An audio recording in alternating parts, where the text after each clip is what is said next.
दोस्तों बहुत बहुत स्वागत करता हूं। इस समय की सबसे अहम खबर मैं आपको बताने चाह रहा हूं। मायावती जी के बेहद खास करीबी दद्दू प्रसाद समाजवादी पार्टी में शामिल हो गए। खबर इसलिए भी ज़रूरी है क्योंकि जो समाजवादी पार्टी है या अखिलेश यादव हैं, वो लगातार अपनी पार्टी का जो डीएनए है वो बदल रहे हैं। मैंने यहाँ एक शब्द का इस्तेमाल किया, डीएनए, मतलब पार्टी की मूल जो विचारधारा है वो बदल रहे हैं अखिलेश यादव। और मायावती जी कांशीराम जी की जो विचारधारा है उसे एडॉप्ट कर रहे हैं। इस समय अखिलेश यादव उनकी पार्टी बीएसपी के उन नेताओं को अपनी तरफ लाने की कोशिश कर रही है जो पार्टी छोड़ चुके हैं या फिर पार्टी से निकाले जा चुके हैं। अखिलेश यादव ना सिर्फ अपनी पार्टी का डीएनए बदल रहे हैं बल्कि अब उन्होंने एक नया फॉर्मूला दिया है, पीडीए फॉर्मूला। 2024 लोकसभा के चुनाव में जिस तरीके की सफलता समाजवादी पार्टी को मिली, अखिलेश यादव को ऐसा लग रहा है कि ये सब पीडीए की ही देन है। जो उन्होंने पिछड़ा दलित अल्पसंख्यक अलायंस बनाया है उसकी देन है। अखिलेश यादव आखिर पार्टी का डीएनए क्यों बदल रहे हैं? वो उसकी वजह यह है कि पिछले कई चुनावों में अखिलेश यादव को कोई फ़ायदा होता नज़र नहीं आ रहा था। इसीलिए वो लगातार बीएसपी के दिग्गज नेताओं को अपने साथ जोड़ रहे हैं और अब जो बहुजन समाज की पॉलिटिक्स थी वही पॉलिटिक्स करते हुए वो नज़र आ रहे हैं। मीडिया में इस समय चल रहा है कि बीएसपी को एक बड़ा झटका लगा है। दद्दू प्रसाद जब समाजवादी पार्टी में शामिल हुए तो बड़ा झटका लगा है। क्या इसे झटका कहा जाएगा?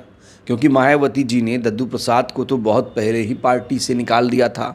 एक ज़माने में प्रसाद जो हैं बुंदेलखंड इलाके में मायावती जी के चहेते नेता थे और बीएसपी के संस्थापक कांशीराम से राजनीति सीखा था उन्होंने। 2015 में दद्दू प्रसाद ने मायावती जी पर गंभीर आरोप लगाए थे कि पैसे लेकर पार्टी में टिकट दिए जा रहे हैं। दिलचस्प बात यह है कि जो नेता अभी पार्टी में हैं वो इस तरह के आरोप नहीं लगाते हैं।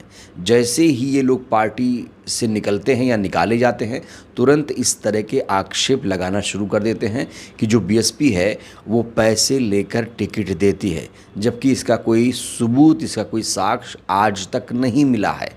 बड़ी बात यह है कि 2015 में जब इन्हें निकाला गया था तब इन्होंने एक पार्टी बनाई थी, बहुजन मुक्ति पार्टी। इससे भी बड़ी बात यह है कि फिर से इनकी बीएसपी में वापसी भी हो गई थी, लेकिन अब फिर से ये समाजवादी पार्टी में शामिल हो गए और अखिलेश यादव इस समय एक माहौल बना रहे हैं कि जो बीएसपी है वो डूब रही है, उसके साथ रहने का कोई फ़ायदा नहीं। ये बयान आप देख सकते हैं यहाँ पर। अखिलेश यादव का ताज़ा बयान सामने आया है कि जो बीएसपी है वो डूब रही है और उसके साथ रहने का कोई फ़ायदा नहीं। एक और नैरेटिव चल रहा है कि जो बीएसपी है वो बीजेपी की मदद करती है, बीजेपी की बी टीम है। देखिए, सच्चाई क्या है, झूठ क्या है, ये जनता जानती है, आप सब जानते हैं। लेकिन बात माहौल बनाने की है। एक नैरेटिव से चीज़ें बदल जाती हैं। अखिलेश यादव कहते हैं कि बीजेपी को रोकने के लिए समाजवादी पार्टी का समर्थन ज़रूरी है, जबकि ये बयान अपने आप में हास्यास्पद है। बीजेपी को अगर कोई रोक सकता है तो वो है बहुजन समाज पार्टी। आप आंकड़े, इतिहास उठाकर देख लीजिए। जब जब बीएसपी मजबूत हुई है तो बीजेपी कमज़ोर हुई है। अखिलेश यादव सीटें तो ले आते हैं लोकतंत्र संविधान बचाने के नाम पर, पीडीए के नाम पर, लेकिन पीडीए की कितनी लड़ाई लड़ रहे हैं, बड़ा सवाल ये है। ये वही अखिलेश यादव हैं जिन्होंने हाल ही में बुद्ध का, अंबेडकर जी का अपमान किया। ये वही अखिलेश यादव हैं जिन्होंने बहुजन महापुरुषों के नाम पर बने ज़िले बदल दिए थे। तो सिद्धांत कुछ और है, व्यवहार में कुछ और दिखता है। आप अंबेडकर की बातें सैद्धांतिक रूप से कर सकते हैं, अंबेडकर जयंती धूमधाम से मना सकते हैं, बाबा साहेब के चित्र पर आप माल्यार्पण कर सकते हैं, ये आप माहौल बना सकते हैं कि बीएसपी डूब रही, उसके साथ कोई रहने का फ़ायदा नहीं। लेकिन इसमें कितनी सच्चाई है ये भी तो जानना चाहिए। मायावती जी ने अंबेडकर जी के लिए जो कुछ किया, बहुजन समाज के लिए जो कुछ किया, क्या देश की जनता को ये सब नहीं पता है? पता है, लेकिन एक नैरेटिव चलाया जा रहा है। अफसोसनाक बात यह है कि जो मीडिया है वो भी इस तरह की खबरें लगातार प्रसारित कर रहा है।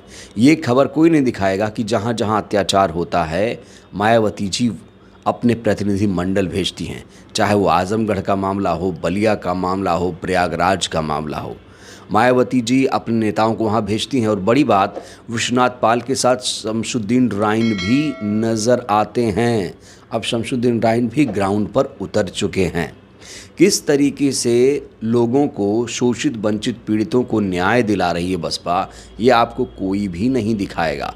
मेन स्ट्रीम मीडिया तो आपको बिल्कुल भी नहीं दिखाएगा।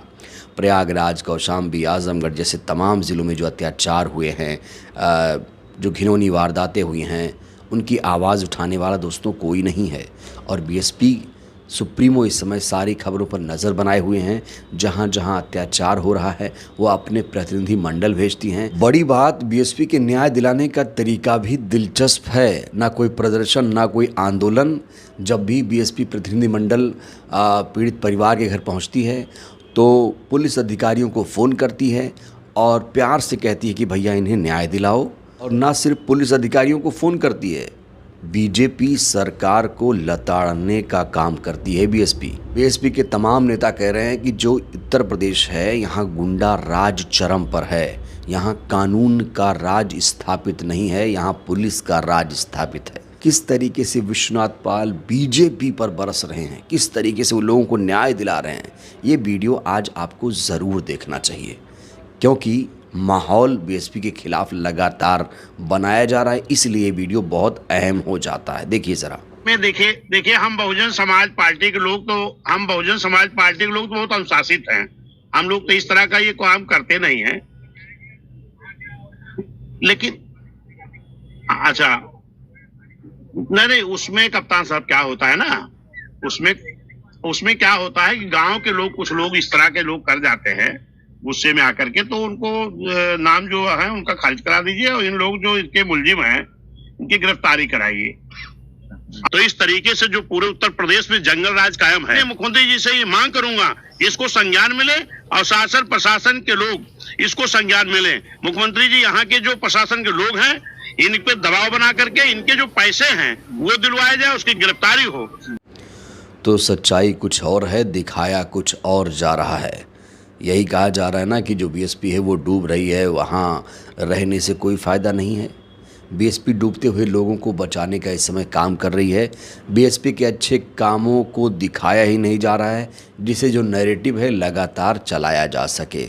बहरहाल दद्दू प्रसाद जैसे लोग फिर से समाजवादी पार्टी में शामिल हो गए। बीएसपी अपना सामाजिक मूवमेंट चला तो रही है, लेकिन बीएसपी को एक काम और करना पड़ेगा। ज़मीन पर उतर आई है, लेकिन उसे अब उन तमाम नेताओं को पार्टी में वापस लाना पड़ेगा जो अभी कहीं नहीं हैं। ऐसे बहुत सारे नेताओं की एक पूरी सूची तैयार है।